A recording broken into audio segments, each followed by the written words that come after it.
भारत और रूस के बीच 200 रूसी कामोव के 226T लाइट यूटिलिटी हेलीकॉप्टर का सौदा अब विफल होने की कगार पर है।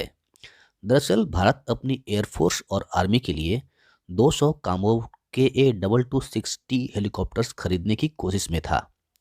इनमें से 65 हेलीकॉप्टर्स वायुसेना के उपयोग के लिए और 135 हेलीकॉप्टर्स आर्मी एविएशन कोर्स के लिए प्राप्त किए जाने थे।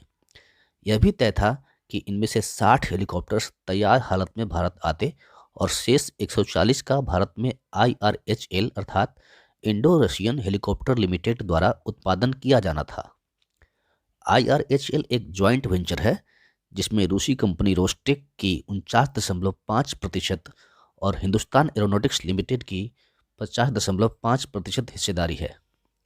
इससे पहले पूर्व अमेरिकी राष्ट्रपति डोनाल्ड ट्रंप की लगातार कोशिशों के बावजूद भारत और रूस के बीच S-400 एयर डिफेंस सिस्टम का सौदा रद्द नहीं हो पाया था।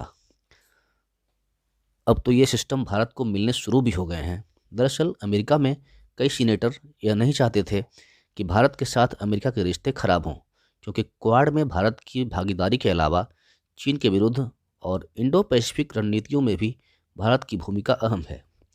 इसीलिए डोनाल्ड ट्रंप काटसा एक्ट के तहत भारत पर सैंक्शन लगाने से बचते रहे। लेकिन मौजूदा US प्रेसिडेंट जो बाइडेन को इसी काटसा के उपयोग से सौदा रद्द करने का मौका मिल गया। US जानता है कि सीधे सीधे सौदा छोड़ने की चेतावनी को भारत पहले की तरह नज़रअंदाज कर सकता है, इसलिए उसने दूसरी चाल चली। इन हेलीकॉप्टर्स में लगने वाले इंजन फ्रांसीसी कंपनी शाफ्रान द्वारा बनाए जाने वाले थे। इस कंपनी के इंजन भारत के स्वदेशी ध्रुव हेलीकॉप्टर में भी लगाए गए हैं। अब अमेरिका ने इस फ्रेंच कंपनी को ही सौदे से पीछे न हटने पर दंडित करने की चेतावनी दी है। इस तरह यह सौदा लगभग निरस्त होने की कगार पर है। काटसा एक अमेरिकी कानून है जिसके तहत अमेरिकी हितों को होने वाली क्षति को रोकने के लिए दुनिया भर में व्यक्तियों, संगठनों या देशों को प्रतिबंधित किया जा सकता है।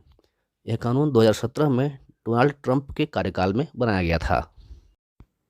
2014 में क्रीमिया पर रूस के कब्जे, 2016 के अमेरिकी राष्ट्रपति चुनावों में कथित तौर पर रूसी हस्तक्षेप और चीन से बढ़ती रूस की निकटता ऐसे कारण हैं जिनके वजह से रूस के रक्षा निर्यात में वृद्धि को अमेरिका अपने आर्थिक हितों के खिलाफ देखता है।